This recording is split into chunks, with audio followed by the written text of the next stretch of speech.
it's Nick, and hi everybody. Welcome back from summer holidays. I hope you had a great last stint at summer with your Labor Day weekends. We're glad to be back and really using this webinar to prep for some of the upcoming things that we have on our plate. And just in real back in webinar form, our webinar just did something weird. I don't know if you guys saw that on the other side, but looks to be back to normal in terms of your screen. So the purpose of today's call, we really just want to focus on some of the upcoming activities and reporting. We know we've got a heavy workload planned for the next couple of months. And I think, this time last year we knew we'd be in this position, but it's never quite enough time to prepare for these sorts of things. So we thought we'd spend our full time today, if we need that full time, really just walking through some of the upcoming reporting processes, timelines, and field any questions that you have at this time. Certainly, as you know, any questions you have over this reporting period, we're going to be here, and I want to give you a few tips on who you can reach out to while you're developing your final reports. So who's on the call today? Claudia's here in the room with me. Hey, Claudia. Hey. We've got Melanie Rathgeber on the line, and Melanie's really going to walk through the substantive part of the final report. We're going to walk through that final report template in full. We've got Dr. Graham Rocker. Hi, Graham. Hi, Melanie. Hello. Graham, we got you? Okay, we're going to check to make sure Graham's dialed in, but he's obviously been trying to liven up the chat box. But Graham, let's just make sure that you're dialed in, and if not, we'll reach out to you here shortly. So in terms of some of the key dates, I think we had a pretty hectic yet really enjoyable and productive May-June period. That's when we hosted those 4 regional roundtables, so we really had the pleasure to see all of you once again. In Ontario, we were in Toronto and Halifax, Edmonton, and Quebec City actually. We shared back results from a midpoint survey that we conducted in the spring, summer, and we also shared back some of what we heard in terms of action items and next steps that came out of those regional roundtables. So just a quick reminder that when you look at that regional roundtable summary, we tried to provide some specific detail per team, per region, per province in some cases. So certainly take a moment to review that. We wanted to try to summarize as best we could some of the key points, but we've got a lot of detailed notes. So if there's anything that we've missed in our attempt to summarize or misinterpreted, please do let us know. And a cue there to Graham. If you're not already on the line, we've just sent you a phone number to reach us. So obviously it's the 9th, so at this time we're actually, like I said, we're focusing on some of the upcoming reporting requirements. Tomorrow your reporting PowerPoints are due, and then that's in preparation for the final reporting webinars that's happening September 22nd, 23rd, and 24th. And I'll provide you a bit more detail on who's reporting when later in the call. We're going to offer you about 10 minutes each actually during those reporting webinars. So not a lot of time, but certainly you have a lot more opportunity to talk about and write about your progress in those final reports. Those are due October 2nd, and we actually have a call that day, which we're not scheduling any content, but we're going to be available during those hours to field any last-minute requests for those of you getting in your reports that day. And then we do have a time slot October 7th for a webinar that will help in terms of talking about sustainability, and then a couple of other key dates, which I'll go through in greater detail later in the call, but I thought I'd share with you at least sort of where we are now and where to until the end of the collaborative and really post-collaborative activities into January to May of 2016. So largely what we want to do today is walk through the final report template. So this is the report template that's due October 2nd. And what you'll see here is these are the sections, and chat in if you have questions about any of these sections as we walk through this overview. But what we tried to do, and we heard this in the regional roundtables, was that as much as possible to help relay some of the necessary components of what will make a good business case. So we've tried to integrate into this final report template some of those necessary sections in terms of articulating your key results, stories for change, some of your lessons learned, and some of your plans for how to sustain and spread your work.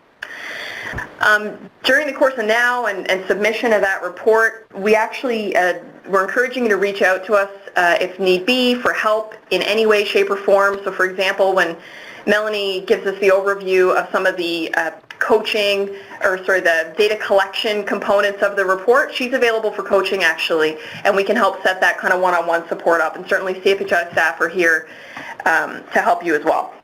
The other thing I should mention about the final report template is the term final is a bit interesting because it is the only time we're going to ask you to submit a full report, but we do have time slots scheduled in January and April, May of next year where we want to continue to work with you to learn from what you're learning. So as you continue to see more patients, as you continue to track progress and milestones against the interventions that you're applying as part of Inspired, we want to be there and support that evaluation and performance measurement process. So this is certainly a big push at putting on paper at this point in the collaborative what you've learned, but we want to continue that because this isn't a point in time. It's really intended to be something that's a lasting effort. And yes, Graham, we see you are back online now, so welcome back. Thank you. So just going to walk through really quickly some of those sections of the final report. Executive summary. We just would encourage you when you develop your executive summary, maybe write it last. It really should highlight your most salient findings. And think about how you can make it do double duty or serve multiple functions. So, you may not necessarily want to share your full report with a leadership audience per se, but maybe you want to develop an executive summary that you can pull out and provide to your leadership or to other clinicians, for example. So as much as you can really make this your own, we're encouraging you to do that. The next section, pretty straightforward, organization and team information, but it's a very good opportunity to ensure that you have fully listed and recognized the partnership and contributors who you've worked with. So very often we tend to recognize the host organization of an Inspired site, but it would be really beneficial to make sure that the CCACs that you're working with, or if you're working in partnership with Vital Air, or you're working in partnership with the healthcare affairs managers at BI, to really recognize that team information and organizational support. The background, aim, and improvement goals, for some of you this may be a copy and paste job. Maybe what you set out to do is in fact what you're continuing to do. For others over this past year, maybe you've amended these things slightly. So your goals have changed, or you've set a target that's more specific. We did incorporate into this section a query on how you're involving patients and families. And we know you're doing that in terms of some of the interventions, of course, and the self-management components and the survey instruments. But if there are other ways in which you're working with patients, families, caregivers, community members, we're really interested to know.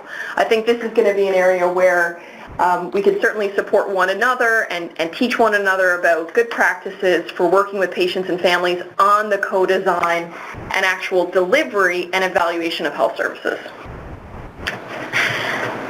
Then there's a section on what are you actually doing? What are the interventions? And we recognize that many of you are doing this full list and then some. So there's an opportunity to put those additional interventions or to tweak the specifics about how you have interpreted and adapted Inspired-like interventions to your own context. It also provides an opportunity for us to understand by whom is this delivered? Where are you in terms of its implementation status? What are some of the key milestones that you've seen, or it could also be key questions that you've been asking?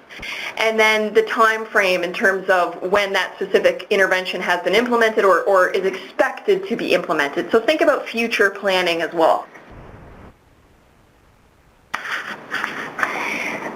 Another really important intervention that I don't think we well recognized at the outset of this collaborative, but certainly many of you did from the get-go, was the importance of incorporating some interventions related to education and training. So, some of you have certainly spent some of the resources and dollars on getting those certifications for your COPD educators. So we're curious to know things like number of staff trained. I mean, anything that you've done during the course of this collaborative that this collaborative helped support you to do, we are interested in knowing. The other thing is, as you can imagine, there's a lot of variation in how you apply some of these interventions. So with the self-management support, Which specific educational resources are you using? Are there particular chapters or modules that you find most helpful? During the regional roundtables, we heard you say that these teams, all of you, are a wealth of information, and wouldn't it be great if we could really compile and collate what we've learned? So this is just one of the ways in which we can do that from an educational standpoint. I'm going to move into key results, and really Melanie's going to walk us through the substantive portion of this, but I'll just get us started. In terms of patient experience of care and outcomes, we are interested in knowing number of patients that you've enrolled to date, and really when you started enrolling patients, and also if you have some sort of a target, so whether that's specific or general in terms of a catchment area or geography, but anything you can tell us about your enrollment to date and details that will help us understand enrollment rate. So that's that section, and then really what Melanie's going to walk through now, and I want to give credit to Claudia and to Melanie, who's done a tremendous job. It helped us to, again, realize just how much all of you are measuring and reporting and collecting by way of data. But what they've done is tremendous. They've developed this excellent Excel template that really helps to document and analyze at the same time the various data sources that you're collecting. So Melanie's going to walk us through what that looks like and some of the examples that it produces. But as we're walking through this, feel free to pose questions, and we're going to come to Q&A after Melanie's portion. So Melanie, I'm going to turn over to you. And I think you should have access to the pointer here as well. I do. Thanks, Jen. Yeah. Hi, everyone. It's Melanie here. We did spend quite a bit of time on this summer, and just totally echoing what Jen said. This is a lot of data. It's a lot of information that you've been collecting, and it's so wonderful that you'll be able to share what you've done in so many different realms of this project, seeing it all come together. So I'm so excited to see these charts as you populate them, and it's for some of it, it's a different way of displaying data than many of you might be used to. So please feel free to take advantage of those coaching calls and ask questions today, and don't feel daunted by the amount of information in that Excel spreadsheet. And also, just to point out, when it was sent out, there was a companion document that went along with it, and that companion document is pretty necessary in order to understand some of the instructions. So that would be my best advice: is as you start to go through this Excel spreadsheet, go through it tab by tab. So when you open up the Excel spreadsheet, you'll notice that there's all these tabs along the bottom, and each tab correlates to one measure, and then there's instructions about that measure specifically right on that companion document. And we've tried to lay out what you should be doing in terms of data entry, and that's what you do. You enter the data, and the template makes the chart. So you enter everything that's in a white row, and that companion document will tell you sort of what's meant to be put in each row. Anything that's grayed out is something that's just there to do some calculations, and then the chart itself will be completed for you. So that's the general sense of how this Excel worksheet works. We're going to just walk through a few examples of what's in there. So basically, there's more than 3 measures. There's probably 9 or 10 measures, but they basically come down to 3 different types. So I thought we'd go through it like that, because if you can, once you sort of get mastered one of them, that type, it should be pretty easy to figure out the rest of it. So the first one we're going to go through is a run chart by individuals, and that's only for one measure. And truthfully, that's probably the most complicated. So we're going to start with that one. And then we're going to do run charts by month or week. And this is a lot more like a run chart that many people would be familiar with. And then we have bar charts also. So this is pre and post. And we're going to use these a lot for those looking for those efficiency measures, for the really strong business case stuff like reducing length of stay. Although we do have some caveats around that, we think will actually really boost your business case. So like I said, this is probably the most complicated one. This is for that CTM3 measure.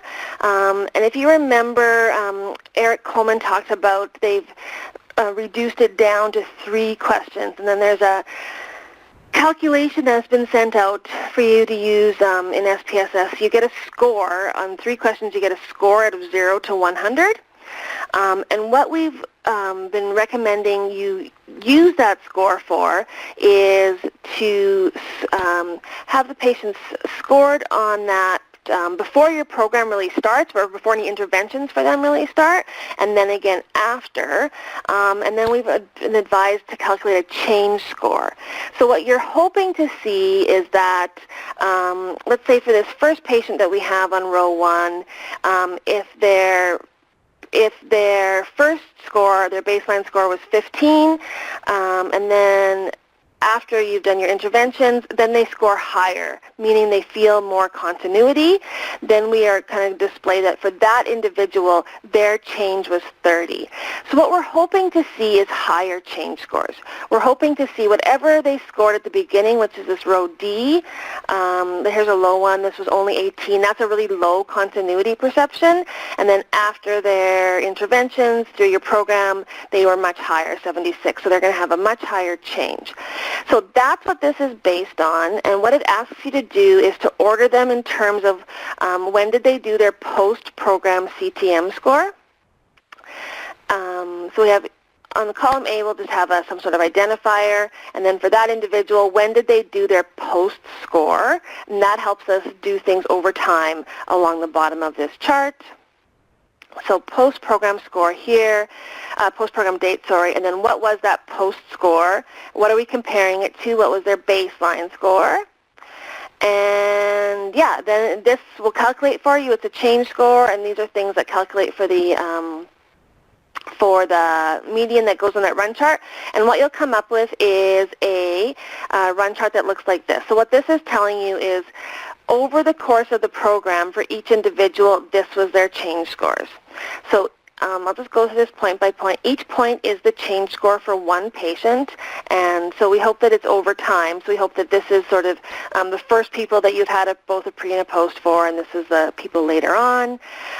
Basically, you could use this as a visual to get an idea of how much change there is to individuals. You're hoping to see higher scores, basically. You're hoping to see that what you've done for them in the program is making them feel like services have more continuity.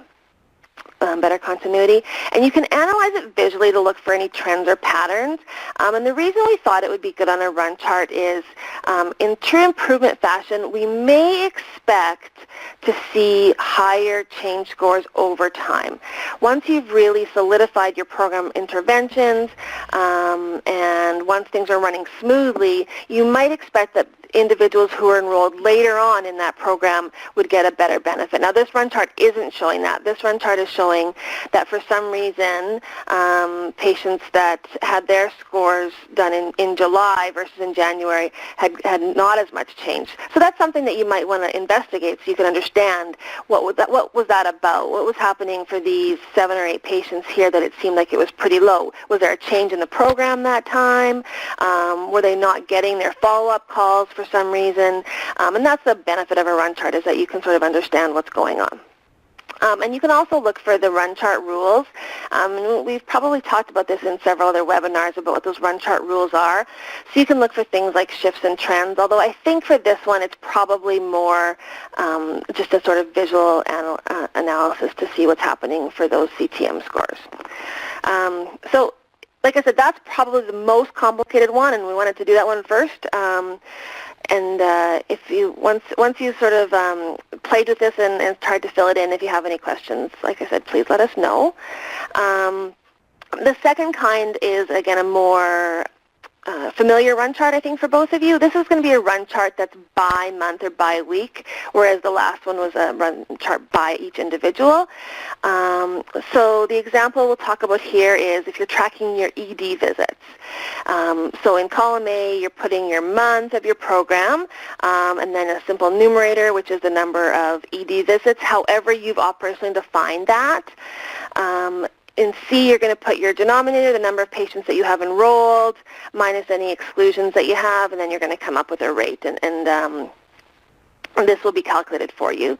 And then you'll get a chart, and we'll just quickly go over what this chart will look like.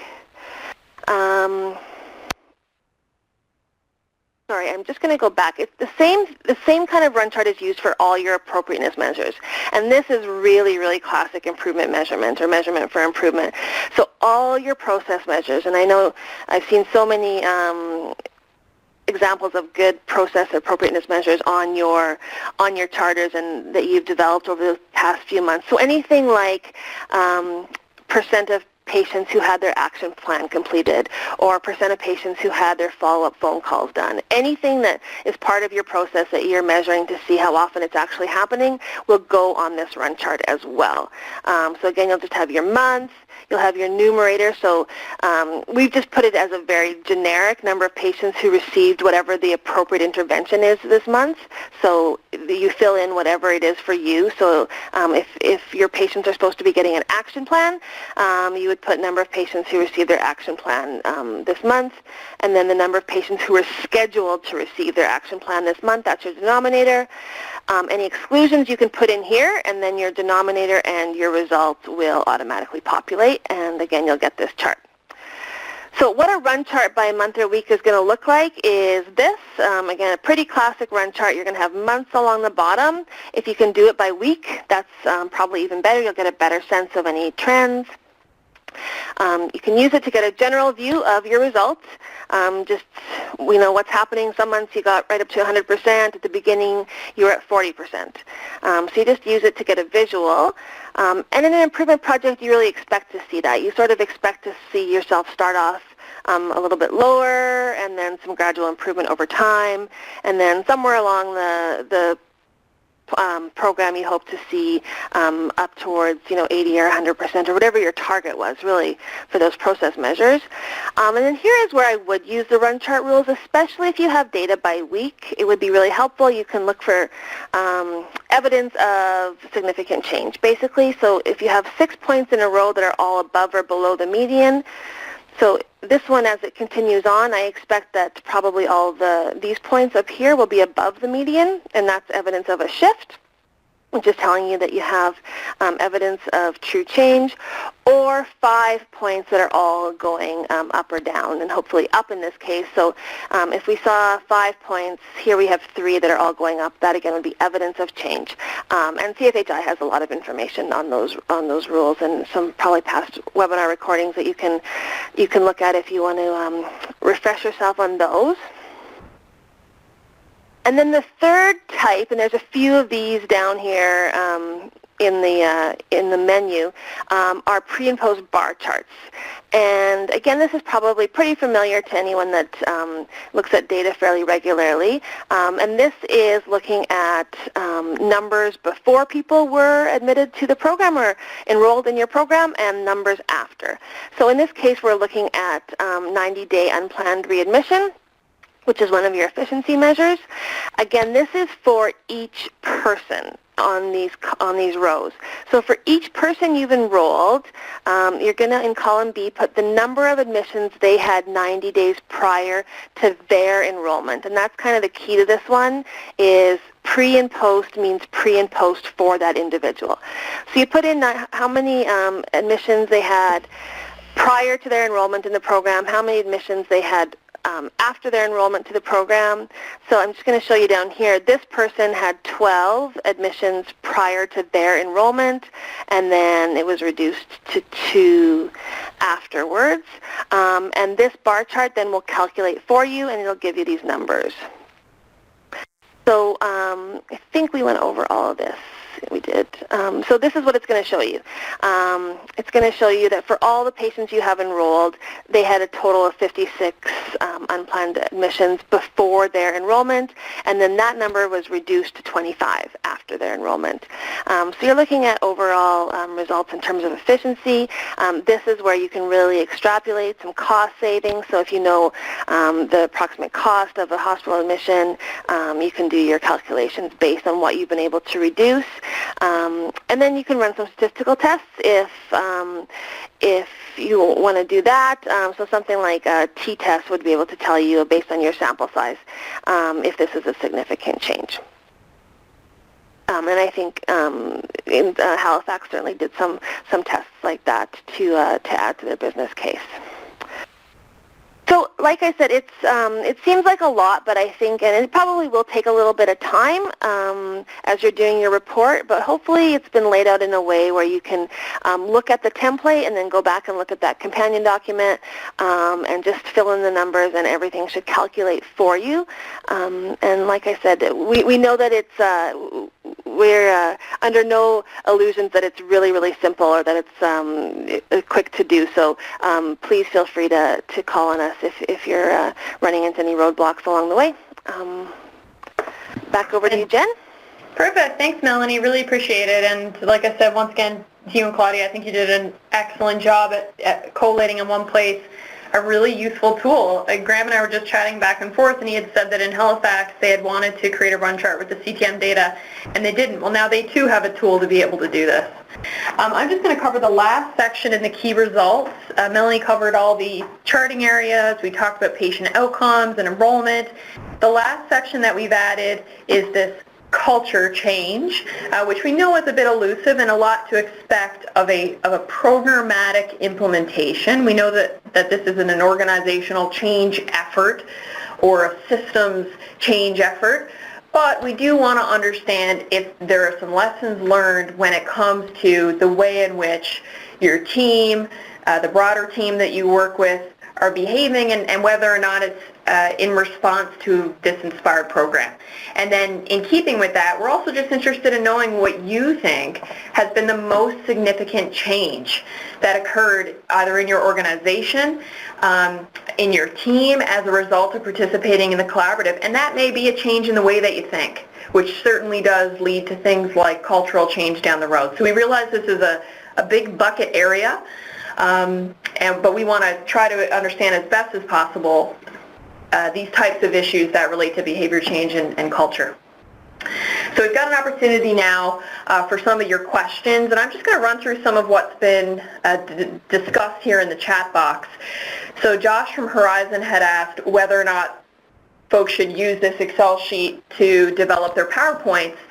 Certainly, if it's useful for that purpose, go ahead and use it. These are yours to use as you see fit, and certainly given it automates the charts, it's a useful tool, we hope. Additionally, for presentations, knowing your presentations are due tomorrow, you may not have time to do that, so mostly make use of it for the purposes of the final report. Then Carol Schaap had a question around tracking the ED visits.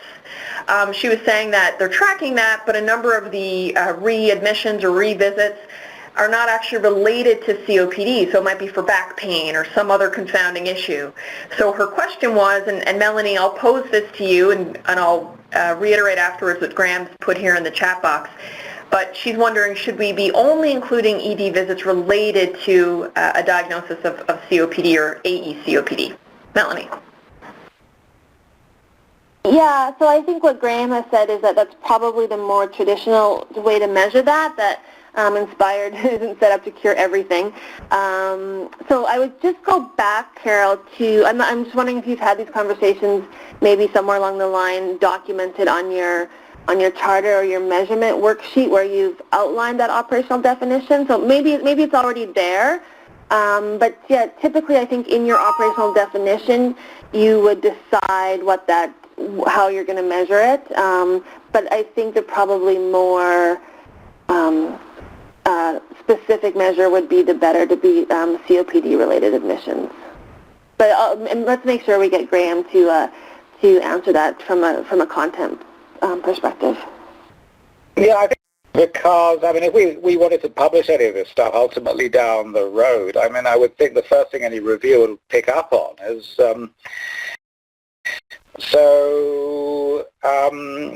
why would you expect Inspired to affect, admissions for strokes, heart attacks, back pain, broken ankles, that kind of stuff?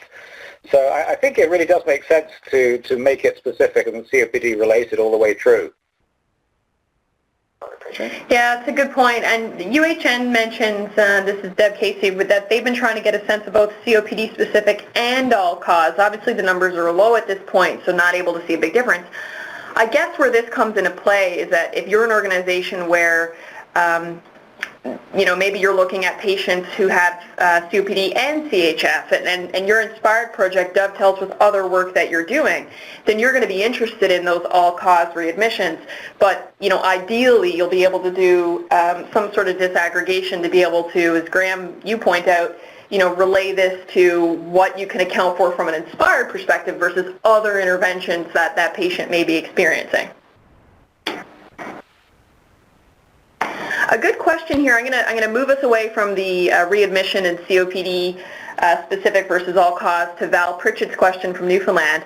Really good question. They started actually using the Care Transitions Measure 15-point scale, and then they switched to the CTM3. And we'll remember that Eric Coleman really did instruct us all in February that, you can get your money's worth using the CTM3.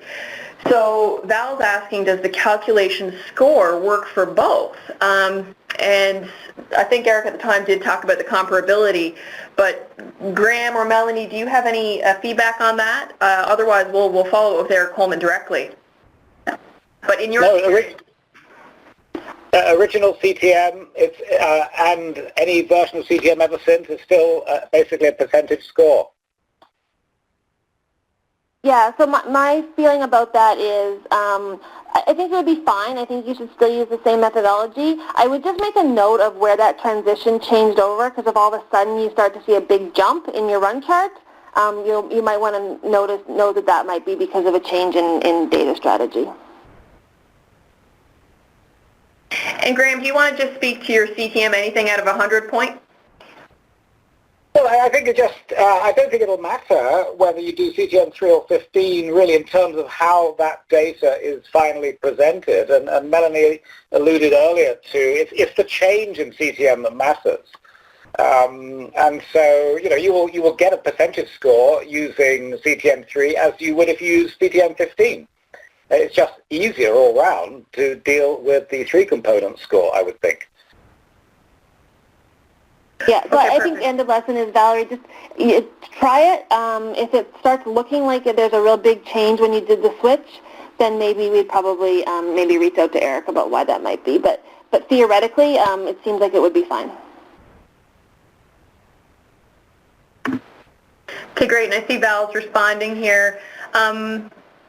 We'll come back and take more questions. I'm going to run us through remaining elements of the final report, but just before I do that, Graham, I was going to come to you at the top of the call on a related issue, but you've been sort of on this Rocker Tours journey, which earlier Megan provided a link to the CFHI website that just captures some of your recent visits, but I just thought it'd be nice if you shared with people some of the goings-on you've had recently and spreading the word about Inspired in the U.S. and also in the U.K.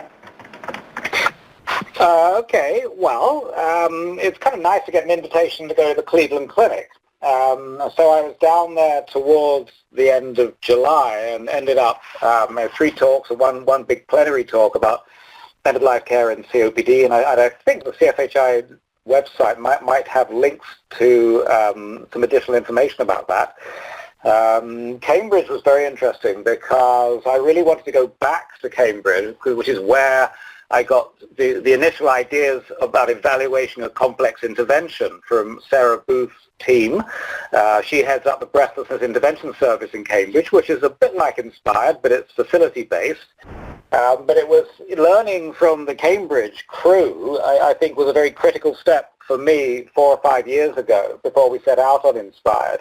And it was just a great opportunity to go back and say thank you. So, a couple of talks in Cambridge, and it's one of the, the best places in the world to be on a nice sunny afternoon in June. So that was really altogether very pleasant. Coming up pretty soon, I go to Vancouver tomorrow and Seattle, and so I'm meeting with the Providence team on Friday, and I think it's a presentation at lunchtime, and then 2 talks Inspired related, University of Washington, Harborview Hospital in Seattle, and then one of the regional hospitals in Bremerton. And that's it for kind of the next week. But, there's a few Aeroplan miles collected somewhere along the way this summer. Yeah, and Graham, the other thing I'll mention to people is the review you guys did in CHEST, palliative care for advanced lung disease, yourself and Kathy as well involved in that.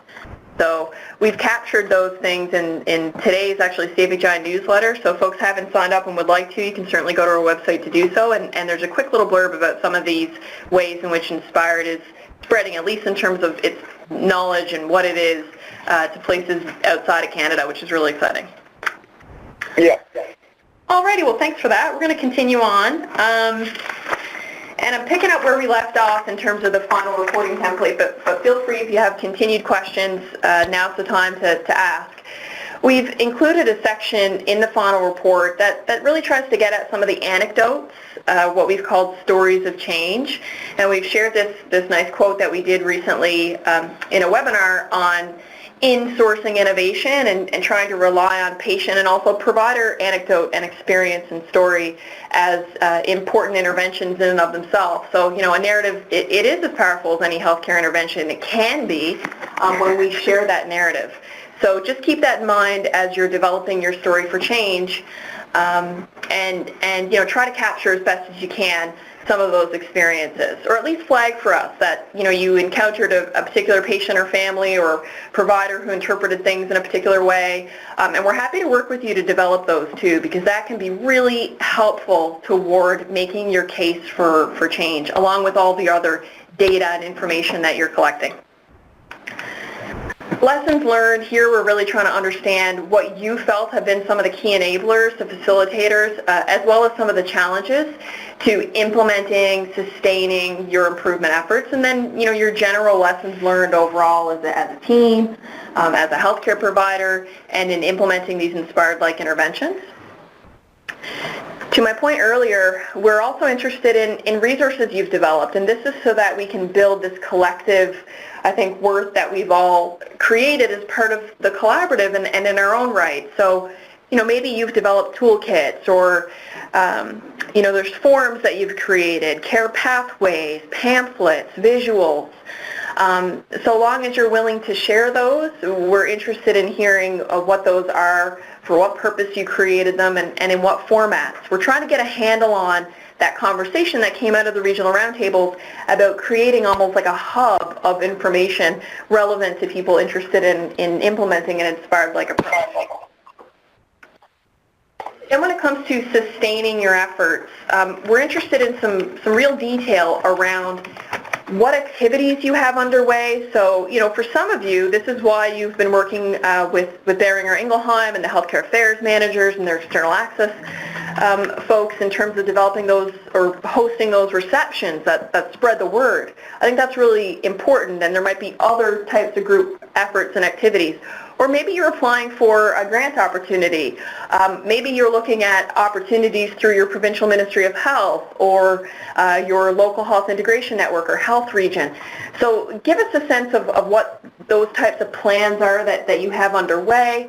And again, any resources or plans in place to sort of monitor the achievement in those areas.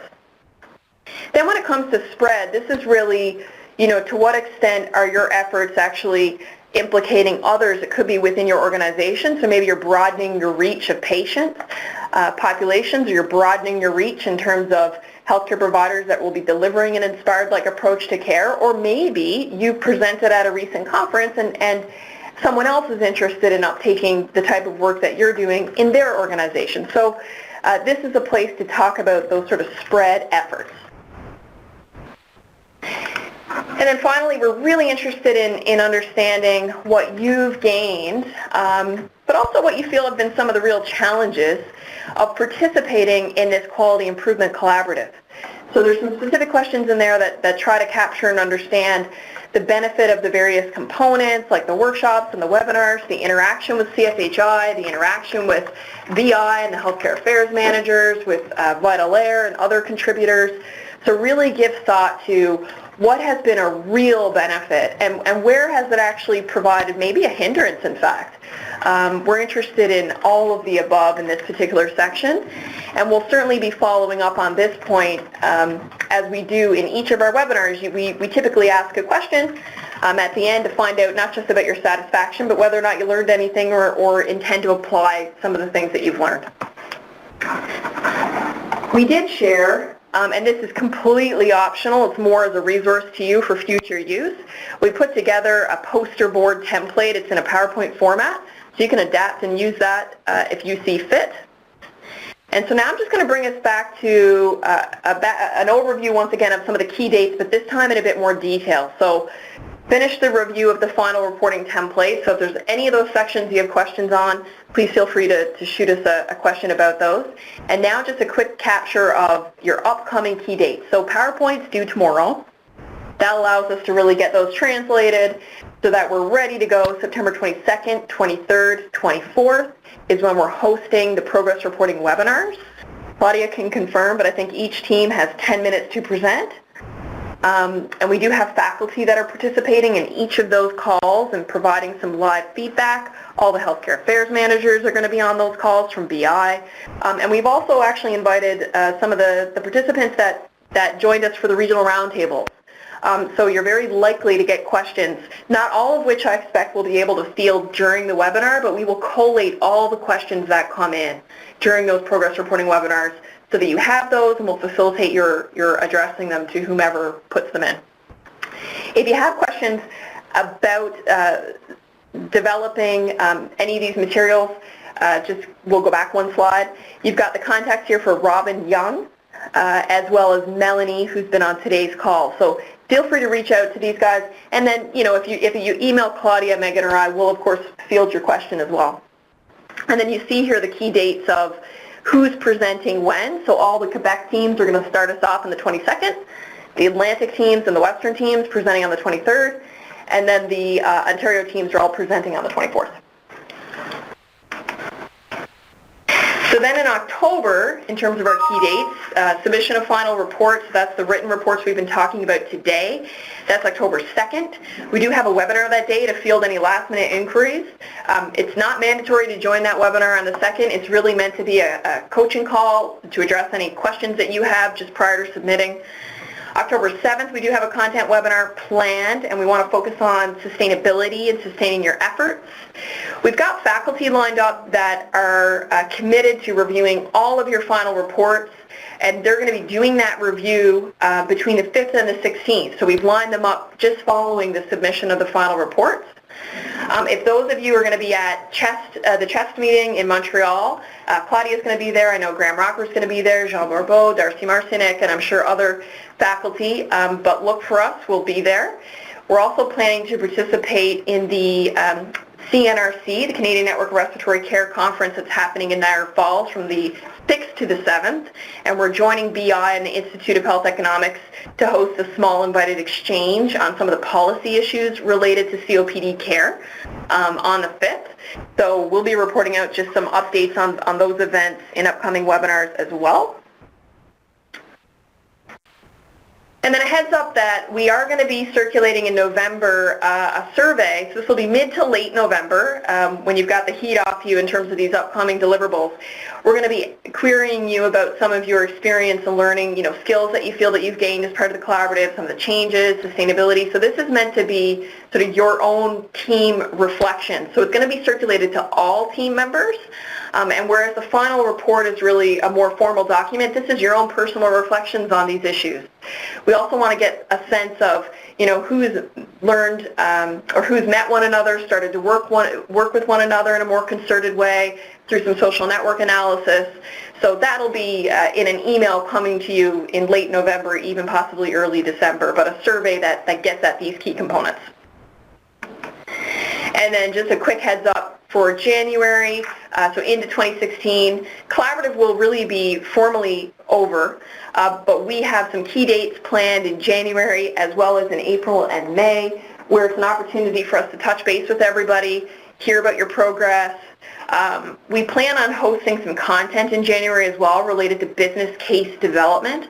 And since your final reports are really focused on a lot of the elements of making a compelling business case, we're going to rely on your own examples to actually provide examples for that webinar in January. And then in April, there's going to be the Canadian Respiratory Conference, which we're expecting and hoping to have a big presence at, and would like to try to get all of you there as well, so stay tuned on those developments. And then another series of follow-up webinars coming up in May.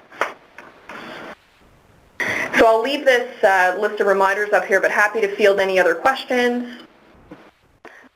Okay, not seeing any. I will just make a note to Claudia's point. I don't know if anyone saw some of the news around this, but the Ministry of Health here in Ontario did announce a few selected sites for some work in integrated comprehensive care, and both the London Health Sciences and Hamilton Health Sciences teams were selected to be a part of that effort, which is great. So hopefully we'll hear a little bit from those teams in the reporting webinars around what that means for their inspired interventions. But just a hearty congratulations to you. I think that's great and a real opportunity to sustain and further your efforts. So congratulations. We're going to be on the hub. And we'll stay dialed in here. I'm gonna mute the line, but we'll stay dialed in if you have any questions.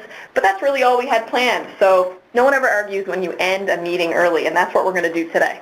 We do have a survey question, though, that we want to pose to you. We want to know if the webinar did provide you with the information that you needed to successfully complete your final report. And if not, what additional information or assistance would be helpful?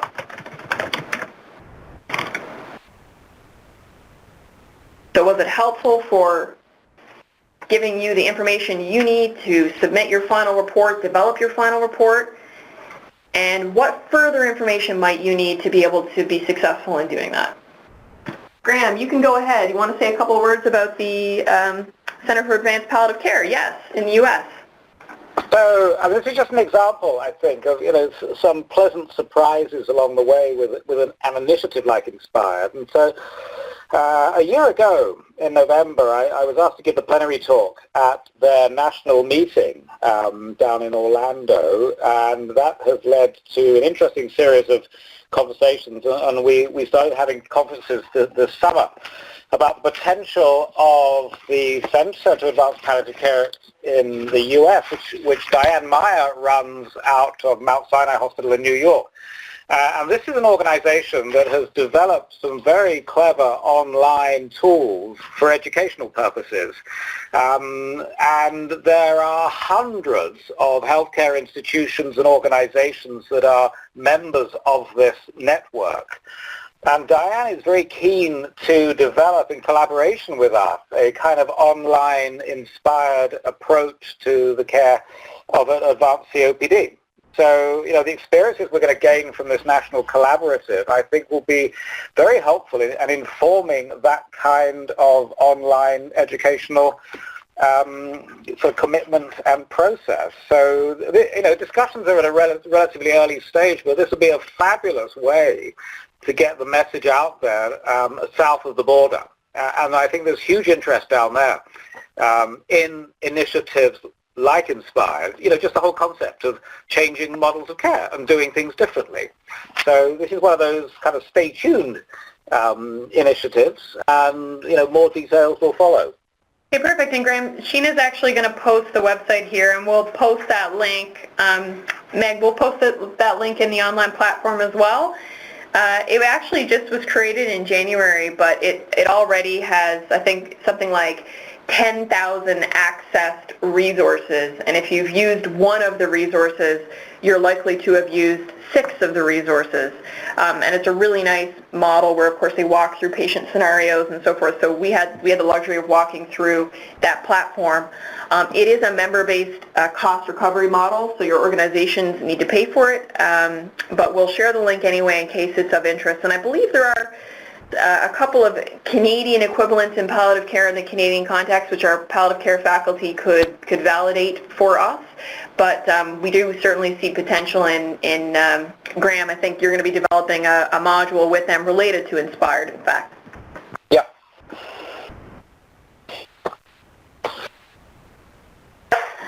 Okay, good stuff. So we're gonna stay on the line here. We'll keep things open. Seeing your reports coming in saying that, yes, generally it has been helpful to get a walk through the final report. Should you have any other questions, we're just going to stay live here for a few more minutes, 5-10 minutes.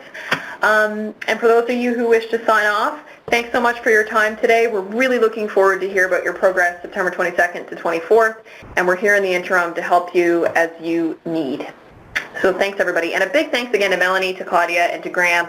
And also I see that Armand Boudreau, Jillian was on the line as well today. Kathy was on the line today. So I just really appreciate that reinforcement and availability of our faculty to be here as resources. And Jen, just point out, Jackie Wilkinson just posted that Joseph Brandt also chosen for that initiative out of Ontario. So that's 3 of our teams. That's not bad. Yes, excellent. It's great news. So congratulations once again to Joseph Brandt, Hamilton, and also London. That's fantastic. So that does adjourn our call, but we'll stay live here for a few more minutes. Thanks, guys. Okay, thanks, guys. This officially adjourns the call. We're going to close the call now. Thanks, guys.